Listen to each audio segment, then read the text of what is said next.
El papel de la autoconsciencia en la transformación personal. Cuarta parte y última. Quien esté interesado de verdad en alcanzar cierto grado de transformación, que es lo que yo trato de explicar o de enseñar o dar algún consejo a través de la mayoría de mis grabaciones, pues debe saber que la mejor manera de desarrollar el yo superior es recordándonos, siendo autoconscientes como yoes, y autoobservarnos para eliminar los rasgos, el material psicológico adquirido, las actitudes y hábitos personales, etcétera, etcétera, con las que nos identificamos. De esta forma damos cumplimiento también a las frases de Cristo cuando se refería a que una semilla no puede dar frutos si antes no muere. Por tanto, lo mismo que el cuerpo físico muere para que el ser recoja el fruto de la vida pasada, asimismo durante la vida, a una mayoría de edad considerable, es cuando mejor estamos preparados para facilitar la expresión del yo superior y cuando nos es más fácil ser autoconscientes. Cuando conseguimos esto, aunque sea en un mínimo grado, es cuando más nos damos cuenta de qué hacemos y cómo nos expresamos de manera contraria a lo que deseamos, por no decir que somos utilizados para comportarnos de mil maneras. ¿O no es cierto que todos tenemos choques entre la personalidad que comete errores y la conciencia que nos advierte antes de cometerlos y nos regaña después de haberlos cometido? Esa es la lucha del bien y el mal en nosotros mismos. Por eso debemos observar todos esos rasgos característicos personales para superarlos y hacer que nuestro desarrollo no sea el personal ni el material, sino el espiritual. Porque haciendo esto, todo lo demás se nos dará por añadidura, como está escrito. Es viendo cómo se comporta la personalidad y no colaborando con su instinto, ni con sus hábitos negativos, ni con su palabrería innecesaria, como podemos cambiarla gracias al discernimiento interno. Uno de los hechos más notables que como resultado del trabajo que aquí aconsejo sobre la personalidad es que se es más feliz internamente. Alguien opinará que es feliz siendo como es y llevando la vida que lleva. Pero yo no me refiero a esa felicidad. Cuando una persona lleva años esforzándose por desarrollar el yo superior, por identificarse con él, o por representarle aquí, en vez de dejarnos llevar por todas esas cosas que yo llamo inconsciencia, se esfuerza por vencer el comportamiento erróneo de la personalidad, entonces se da cuenta de que lo que hace feliz a la personalidad es temporal. Eso que muchos piensan, que dicen que son felices, eso es temporal. Y tiene un límite, mientras que la felicidad que siente, como resultado de su esfuerzo y de su persistencia en el trabajo, es perdurable. Ese es en el caso nuestro. La persona que se esfuerza desde que se levanta en autocontrolarse.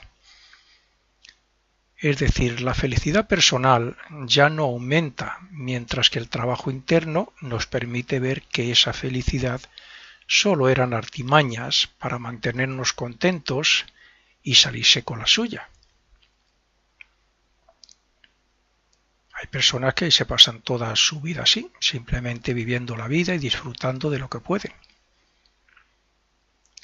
Cuando somos jóvenes, generalmente nos hacen felices muchas cosas, y más aún si son diversiones e incluso hechos irresponsables, que en ese momento pues lo vemos bien. Pero la simple madurez intelectual nos enseña que esa clase de comportamiento no es el correcto. Pues bien, lo mismo ocurre respecto al trabajo que hacemos sobre la personalidad. Y lo mismo ocurre respecto al yo a través de sus renacimientos. Según vamos progresando y venciendo los malos hábitos y los automatismos, vamos comprobando que solo nos traen disgustos y que solo cuando somos conscientes de nosotros mismos y de nuestras expresiones, sentimos algo de lo que es la verdadera felicidad. Esto es algo así como cuando uno hace una buena obra. Aunque solo sea pasar por al lado de un mendigo, que otras veces hemos pasado al lado de otros y hemos sido indiferentes. Pero hay veces en que incluso hemos dado unos pasos más allá y algo nos dice, no, vuélvete y dale algo. O hemos ayudado a una persona mayor que necesita ir a un sitio y no tiene quien la ayude o quien la lleve o quien la pueda hacer esas gestiones. Y lo hacemos. Y cuando volvemos, sin necesidad de pensar egoístamente porque hemos hecho una buena obra, algo en nosotros nos hace feliz. Pues a eso es a lo que me refiero. La felicidad personal es la que se obtiene de cómo le trata la vida a uno o de cómo ese uno disfruta de ella y de los placeres, de acuerdo a sus posibilidades. La felicidad interna es la que se obtiene según vamos venciendo esos deseos de placeres y de felicidad personal. Es otra clase de felicidad. La verdadera felicidad no depende de la vida externa, sino de la interna. Ni tampoco depende de lo que nos pueda suceder, sino de las causas y del trabajo interno que nosotros hacemos con tal de acercarnos al yo superior. Y para conseguir esa felicidad, tal y como estamos hablando a lo largo de todas estas grabaciones, tenemos que hacer esa transformación basada en la consciencia, un cambio de consciencia. Ser conscientes y dejar de ser inconscientes, dejar de estar dormidos, dominados por todas esas cosas que nos dominan todos los días. Podríamos también mencionar aquí aquel pasaje bíblico donde Cristo expulsa a los mercaderes, porque no compartían sus actitudes o las leyes. Esto, hay personas que lo interpretan como que se refería a la personalidad misma. Los mercaderes son el aspecto interno, la mente y el cuerpo de deseos, cuando están dormidos y actuando a su manera. Engaños, robos, estafas, fraudes, mentiras. Pero cuando el yo llega, que es el que respeta la ley, que es el que actúa con naturalidad y de acuerdo a lo espiritual, intenta expulsar a esos mercaderes, que no es otra cosa que, tal y como estamos hablando en estas conferencias, expulsar a esos yoes.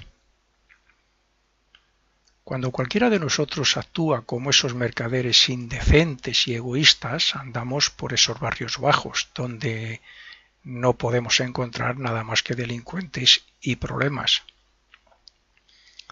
Cuando uno piensa o cuando uno cae en un vicio y se junta con personas que tienen esos mismos vicios, pues es muy difícil salir.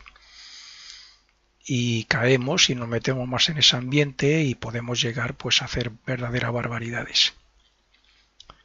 Es decir, cuando nos fiamos al 100% de la personalidad y seguimos sus directrices más bajas, no nos pueden traer nada bueno ni podemos recibir ayuda de nuestro yo en forma de intuición ni de inspiración, como algunas veces pasa. Para recibir ayuda de arriba debemos andar por mejores sitios, o sea, tener mayor control sobre la personalidad. ¿Qué significa esto? Obsérvense y analicen qué clase de deseos, pensamientos y emociones tienen cuando sienten odio o ira.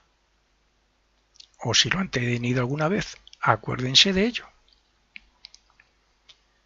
¿Cuántas veces han actuado de tal manera que cuando ha pasado todo se han avergonzado de su comportamiento? Creo que a todos nos ha podido pasar alguna vez. Luego entonces nos podríamos considerar un campo de batalla donde el yo intenta derrotar a la personalidad, como ocurre con el personaje de Arjuna en el Bhagavad Gita. El Bhagavad Gita también trata precisamente sobre eso, la lucha del yo superior, del ego, contra todos esos yoes. Es la purificación. En nosotros está utilizar la energía y la vida para satisfacer los deseos y para identificarnos con las emociones y con la manera de pensar de la mente, o observar cómo se comporta todo eso en nosotros para acostumbrarnos a actuar como actuaría el verdadero yo. Son los deseos y las emociones negativas las que llevan a pensar que esa forma de vida es la que nos trae felicidad. Y si nosotros estamos identificados con nuestra mente, actuaremos así y nunca hallaremos el camino que nos lleva a la realidad. Una de las mayores ventajas que lleva consigo este trabajo interno, del que estamos hablando aquí, es que la misma persistencia de la autoobservación hace que desarrollemos la concentración mental. Con esto se desarrolla la concentración mental y la voluntad. Son muchas las personas que en mis conferencias y cursos me han dicho que les cuesta mucho mantener la mente enfocada sobre un asunto sin saber que eso se debe a que no tienen una idea o motivo específico de meditación como base. Generalmente la mente se acomoda y piensa en las cosas rutinarias, monótonas, es decir, en lo que nos domina y en lo que consideramos hábitos, pero no utilizamos la voluntad para imponerla sobre la mente para pensar en hechos o motivos que ayuden al desarrollo interno. Es conveniente recordarse a sí mismo, o sea, ser consciente de que somos un yo que está por encima de la personalidad. Recordarse que la mente es un vehículo del yo y que debería estar bajo su control, ya que cada uno es responsable de lo que piensa. La razón nos dirá si un hecho es verdadero o falso, si es bueno o malo, o si nos ayuda en algo pensar en un hecho o debemos desecharlo y dejarlo pasar. Pero si elegimos pensar en ello, estaremos creando una causa que tarde o temprano tendrá su efecto sobre nosotros. Ante la ley de consecuencia no podemos disculparnos y decir que no nos dimos cuenta de que la mente, por ejemplo, pues estaba criticando, porque la crítica es un defecto que debemos superar con la voluntad. Así es que cuando la personalidad practica muy a menudo algún tipo de maldad, es lógico que atraiga hacia su aura toda negatividad relacionada con la que él tiene. Y por eso deberíamos concentrar o enfocar la mente sobre uno mismo, en sí mismo. La concentración de la mente por parte del yo para la observación de ella misma con la intención de eliminar lo negativo de la personalidad no sólo eleva la conciencia personal, sino que también atrae vibraciones del ambiente donde nos encontramos que estén en sintonía con las que expresamos y llevamos en nuestra aura.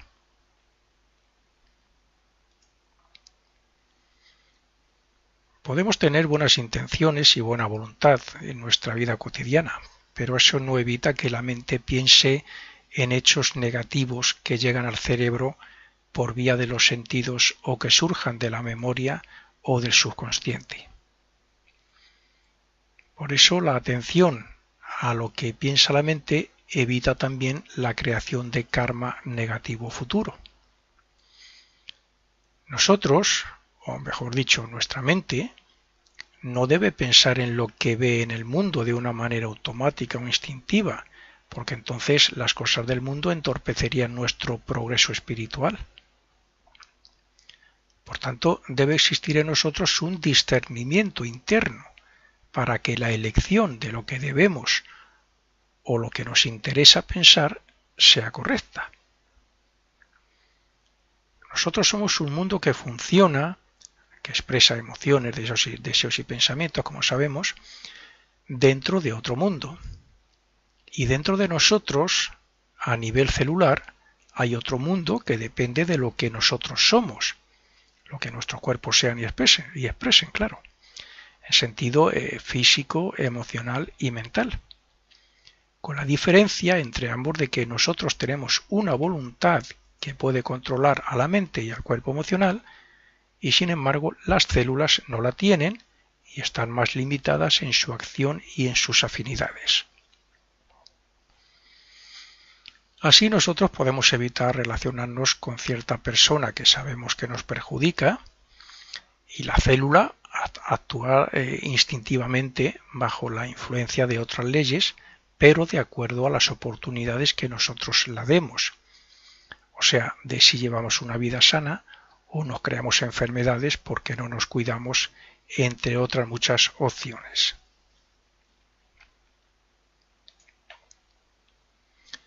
Las personas que se recuerdan a sí mismas como un yo de buena voluntad que quiere autoobservarse para eliminar sus defectos y fortalecer sus virtudes, está haciendo un buen trabajo sobre la memoria personal. Estas personas se están fortaleciendo o sentando las bases que formarán una memoria llena de positivismo. Pero las personas que están dormidas respecto a estas enseñanzas y que solo se preocupan de vivir la vida material y del placer, que sabemos que es deseos, emociones egoístas, de odio, de rencor, etc., pues esas personas están haciendo que la memoria les recuerde las negatividades que contiene en sí misma. Esto significa que si una persona así no se autoobservara, pasará y terminará su vida dominada por los hechos y tendencias de las cuales tendrá que dar cuenta después de la muerte del cuerpo físico. Cuando una persona común, que no se esfuerza por progresar moral, intelectual ni espiritualmente, se guía por lo que tiene guardado en la memoria y no utiliza su discernimiento ni su buena voluntad, lo más probable es que termine su vida con poco beneficio para su yo superior. Cuando nos autoobservamos para ver qué yoes nos dominan y cómo lo hacen, también nos podemos sentir la pequeña voz de la conciencia del yo superior, que nos indica qué trabajo debemos hacer o al menos qué nos debería preocupar respecto al progreso espiritual. Y aquí también juega un papel importante la memoria, porque nos recordará lo que hemos hecho en el pasado en ese sentido. Si estamos evolucionando, significa que hay una meta o un fin, y ese fin no es otro que transformemos la personalidad en espiritualidad. Pero el lado material de la vida y la naturaleza personal ayudan poco en ese sentido. Los que ya nacen con algún progreso espiritual notable no solo buscan la verdad y la realidad por el medio que tengan a su alcance, sino que incluso notan que hay muchos aspectos que no les satisfacen en la vida.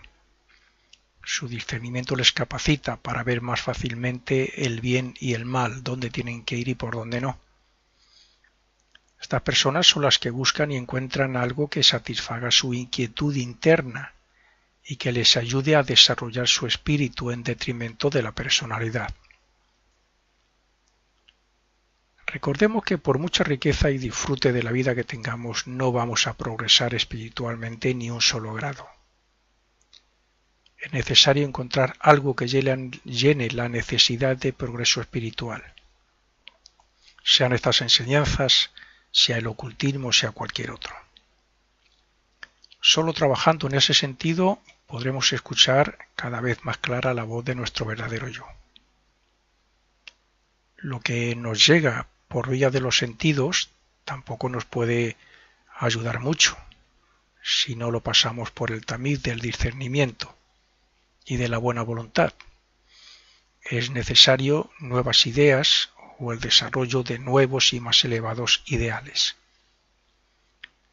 La ayuda de nuestro ser está siempre dispuesta para ayudarnos, pero si no le facilitamos los medios limpiando nuestro templo de negatividades, nunca nos llegará y nunca podremos ver su luz. Lo primero que deberíamos tener claro es que somos una personalidad llena de imperfecciones, pero con las suficientes virtudes como para eliminarlas de una forma progresiva. Y lo segundo es que debemos aplicar dichas virtudes y toda enseñanza a nuestro alcance para conseguir nuestras metas. Que eso es lo que a muchos les cuesta. Pueden escuchar esta grabación, como otras muchas que hay por ahí, muy buenas en sentido espiritual, y terminar con ganas de ponerse a trabajar y a superarse a sí mismo y a construir elevados ideales y a espiritualizar su carácter. Pero al poco tiempo o a las pocas horas, pues viene alguien, le invita a ir a no sé dónde, que es una pérdida de tiempo, y van. O se ponen a ver la televisión, una película, y se olvidan ya de todo esto. Y a la siguiente mañana, que podían hacer una pequeña meditación o concentración y autoprogramarse para no caer en lo que caen casi todos los días en los mismos sitios o en las mismas cosas, no lo hacen. Y eso, pues tarde o temprano tendrán que hacerlo, sea en esta vida o sea en la próxima, o tendremos que hacerlo en esta o en la siguiente vida, y si no, a la siguiente. Cuando una persona contacta con estas enseñanzas, no es por casualidad. Hay personas que leen un simple libro y conoce a otra persona que simpatiza con los mismos gustos, y esa persona le explica que hay otro autor que es mejor y compra otro libro, y terminan yendo o apuntándose, afiliándose a una escuela, y ahí aprenden más, y así van encadenando conocimientos, enseñanzas, y van aplicándolas y van superándose. Pero es muy, seguro que de tantísima gente como comienzan o se apuntan a una escuela de estas importantes donde sus enseñanzas son muy útiles, la mitad o muy posiblemente más lo dejan o fracasan. ¿Por qué? Porque no han tomado verdadera conciencia de la enseñanza. La han tomado, pero la dejan pronto. Siempre que hagamos algún trabajo espiritual sobre la personalidad, repercutirá en el ser, y éste se manifestará más claramente en nosotros. Sean oraciones asiduas, sean lecturas que lleven a la práctica, sean ideales elevados, o sea las que sea. Todo ayudará a transformar la personalidad. Aunque decimos que vivimos en el estado de conciencia de vigilia, cuando estamos despiertos, si nos analizamos profundamente veremos que este estado se puede dividir en dos, que son el que nos sitúa en la autoconciencia como observadores de la personalidad, y el de la propia personalidad que imagina y actúa identificándose con el cuerpo, con las emociones y con la mente, dejándose llevar por sus emociones y por sus pensamientos involuntarios. Nos podemos encontrar en el lugar más maravilloso del mundo, ir vestidos de la mejor manera y a todo lujo, o ir acompañado por la pareja ideal. Pero el lugar donde realmente nos encontramos es donde estemos psicológicamente de acuerdo a la conciencia. Es decir, ¿de qué sirve todo eso si resulta que la mente está pensando, voluntario o involuntariamente, en un problema personal o está dominada, por ejemplo, por el temor? Si en este caso la persona se autoobserva y se da cuenta de que esa clase de temores o preocupaciones lo están llevando a la inconsciencia de lo que realmente está viviendo en ese momento o experimentando, comprobaría que pasa de un estado de ánimo o emocional negativo a otro positivo que le hace ver la realidad de la situación en esos momentos. Me atrevería a decir que cada uno de nosotros tiene constantemente la oportunidad de elegir entre ser consciente de lo que hace como personalidad, lo que nos permite siempre hacer el bien, claro, y elegir, y no serlo, y actuar y expresarse de acuerdo a su instinto o sus emociones, etcétera, que es más negativo para el yo real. A todos nos ocurre a menudo que escuchamos a las personas decir que tienen disgustos, preocupaciones, problemas, etcétera. Vemos que se desesperan o que incluso les quita el sueño y no le damos importancia porque nosotros lo hemos hecho alguna vez. Pues bien, ese es el estado psicológico de conciencia negativo que, si lo observáramos y nos hiciéramos conscientes de él, deberíamos de razonar consciente y voluntariamente para que no nos dominara, o bien, como he dicho, dejarle pasar para que no nos absorba. Si nuestra vida estuviera dominada por esa inconsciencia, por esas emociones o por la propia mente automática, nos pasaríamos gran parte del tiempo disgustados y amargados, porque un estado emocional negativo lleva a otro o crea otro de similares características. Es también muy común entre los humanos el hecho de que algo que percibamos se convierta en un sentimiento tan negativo que nos haga cambiar el concepto que tenemos sobre otra persona. Podemos tener un buen concepto sobre un compañero de trabajo basado en el conocimiento que tenemos sobre él. Y sin embargo, el hecho de verle hacer algo contrario a nuestras ideas, por ejemplo, hablar de un partido político, hace que cambiemos dicho concepto, porque nos hemos vuelto negativos hacia él. Cualquier hecho que percibamos por algún sentido nos puede hacer suspicaces, estar a la defensiva o pasar al ataque y hacer que todo lo bueno que veíamos en la otra persona se convierta en algo malo que nos separe de ella. Las emociones negativas, así como los pensamientos negativos, provocan malos entendidos, sospechas, rupturas, etc. ¿Qué significa esto? Pues que un mal pensamiento, basado o no en alguna emoción negativa, puede cegar a una persona, o sea, volverle inconsciente de la realidad, hasta el punto de ver enemigos donde no los hay, o aislarse de otras sin motivo, sin razón aparente. Los malos pensamientos y las emociones negativas nos pueden influir hasta el punto de echar abajo los ideales de progreso espiritual que podamos tener.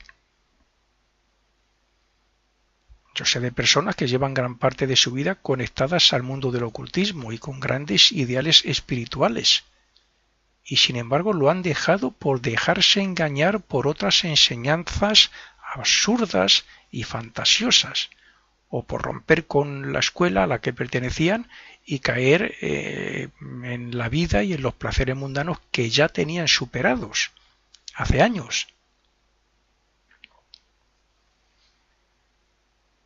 Cuando la insensatez se hace dueño de una persona que pueda llevarla incluso a odiar a los que eran antes sus más elevados ideales, las emociones negativas surgen cuando no hay verdad o realidad en nosotros, es decir, cuando estamos cegados o dormidos por esos yoes personales. Es más, esta clase de emociones son falsas en sí mismas, son pruebas a superar y yoes a eliminar que no solo nos influyen a nosotros, sino que también lo hacen sobre los demás. Una emoción negativa puede ser dominada o transformada cuando hay una buena voluntad y discernimiento. Pero si el intelecto o la razón falla, entonces será muy difícil que esa persona despierte al mundo de la realidad. Una persona así aprovechará menos las oportunidades de crecimiento personal y espiritual y será bastante más desdichada que la mayoría, porque sus yoes predominarán en sus decisiones y expresiones. Pero esto no siempre es así.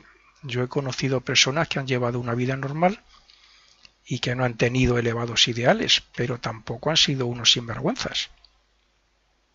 Sin embargo, a una edad avanzada han descubierto enseñanzas como estas, o como las de la filosofía oculta, y han impuesto su voluntad y su discernimiento hasta el punto de vencer sus malos hábitos y de ser y hacerse verdaderos aspirantes espirituales o ejemplos a seguir. Una emoción negativa que es admitida y escuchada por la mente incontrolada, cuando no somos conscientes de lo que piensa, puede cambiar muchos buenos conceptos que tenemos sobre el mundo o sobre otras personas. Nos puede deprimir, enfadar y hacernos desgraciados si no sabemos actuar contra ella o si no la sabemos parar. Solo cuando hay buena voluntad, buenas actitudes y una expectante observación sobre uno mismo, podemos estar seguros de que vamos por el buen camino. Nacemos libres de personalidad, pero según vamos conociendo el mundo y a las personas, según vamos aprendiendo de las experiencias y de las personas, y según sea nuestra voluntad y nuestro discernimiento, así podemos ser arrastrados por esa personalidad creada o bien controlarla hasta cierto grado. Opinan muchos que cuantas más oportunidades y éxitos materiales, más felicidad. Cierto, pero también más inconsciencia del ser y menos desarrollo espiritual en la mayoría de los casos. Una persona puede llegar a lo más alto gracias a su ambición y a su esfuerzo, pero si solo lo hace para disfrutar de los placeres personales, es que no conoce a su personalidad. Si no conocemos algo, no podemos hablar sobre ello en sentido de bueno o malo, o beneficioso o perjudicial. Y eso es lo que ocurre con la personalidad, con todas sus malas inclinaciones y deseos y con todos sus defectos. Mientras no estemos acordándonos de estas enseñanzas, sea recordándonos a nosotros mismos en estos momentos, lo suficiente como para ser verdaderos observadores de nuestra personalidad y de nuestro carácter, pues mientras no hagamos eso no nos conoceremos como personas y no podremos rectificar nuestros defectos, nuestros deseos, nuestras inclinaciones, etcétera, etcétera. Cuanta mayor conciencia tengamos sobre la personalidad, mayor posibilidad de conocer esos yoes y mayor poder para separarnos de ellos y transformarlos. El verdadero yo solo puede creer gracias al conocimiento de la verdad y de la realidad. Por tanto, mientras el hombre siga identificándose con los placeres de la tierra y con sus deseos y sus emociones, así como con su forma de pensar según dichos deseos y emociones, el yo no podrá creer y la personalidad seguirá dormida respecto a la vida superior. Cuando tenemos una idea falsa sobre nosotros mismos, es decir, creer que somos lo que no deberíamos ser, entonces encontramos muchos disgustos y nos creamos muchos problemas. Y todo porque hemos creado una personalidad llena de deseos, sentimientos y emociones que casi obligan a pensar a la mente de una forma contraria a lo que debería ser la verdadera conciencia del yo. Es necesario crear un elevado ideal de nosotros y pasar a la práctica, si de verdad queremos elevar progresivamente nuestra conciencia al mundo del espíritu. Dice uno de los axiomas herméticos más conocidos que como es arriba es abajo, y al contrario, lo que significa que si lo aplicamos a la voluntad, nuestra voluntad es superior o diferente a la de otros, de acuerdo al desarrollo evolutivo de cada uno, claro. y que ocurre lo mismo si comparamos la nuestra con la de Dios. La voluntad, tenga el desarrollo que tenga, tiene un mismo origen y un mismo fin. Es decir, está unida al espíritu y se manifiesta cuando la forma ha evolucionado lo suficiente como para manifestarla por medio de la razón. Pero como estamos evolucionando a través de diferentes cuerpos, significa que la voluntad no tiene en todos el mismo grado de manifestación ni de poder. Sí coincidimos todos en una cosa, en que como la voluntad está unida al verdadero yo, cuanto más manifestación de éste, más poder de la voluntad. Por consiguiente, ¿qué voluntad tiene y hasta qué punto se desarrolla la misma en las personas que observan poco y actúan más por hábitos e instinto que por voluntad y razonamiento? La persona que se autoobserva y se autoanaliza poco se puede pasar todo el día criticando a los demás y fijándose en sus defectos y vivir tranquilamente, casi sin darse cuenta de lo que está haciendo. Pero quien se autoobserva y quien está expectante sobre sí mismo, ocupando la posición más elevada que puede de su propio yo, estará eliminando esos defectos a la vez que desarrolla la voluntad.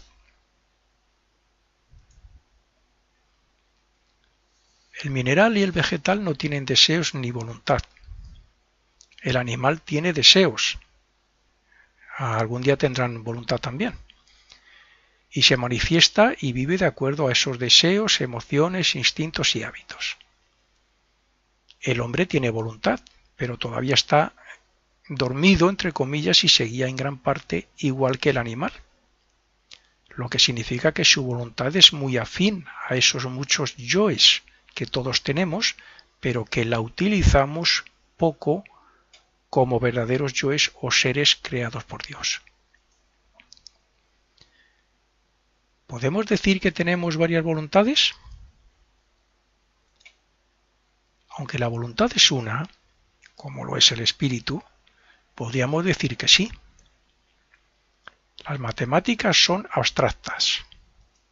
Por tanto, el matemático, el químico, el físico, tendrán que imponer su voluntad casi constantemente cuando están trabajando. Tendrá que imponer su voluntad para concentrar su mente en sus trabajos e investigaciones. Esa es una gran voluntad puesta al servicio de la humanidad. Pero, ¿qué ocurre respecto al que tiene una mente ociosa y tiene un trabajo común donde no tiene que utilizar casi su voluntad por ser una rutina o incluso no trabaja? Pues que tiene otro grado de voluntad y que, como consecuencia, no está tan despierto ni está tan preparado como para autoobservarse y darse cuenta de que aún le queda mucho que superar de los aspectos que nos asemejan al animal. Si actuamos por instinto o de forma automática, desarrollaremos poco la voluntad. Pero si nos identificamos con, por ejemplo, el impulso incontrolado, el instinto, este se impondrá y tomará el lugar de la voluntad.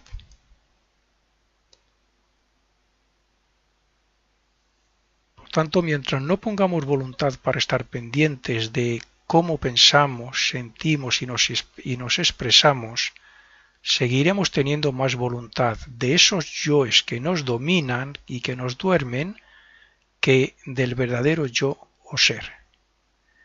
Y si no hay voluntad de cambio, tampoco habrá desarrollo del alma. Fin de la cuarta parte.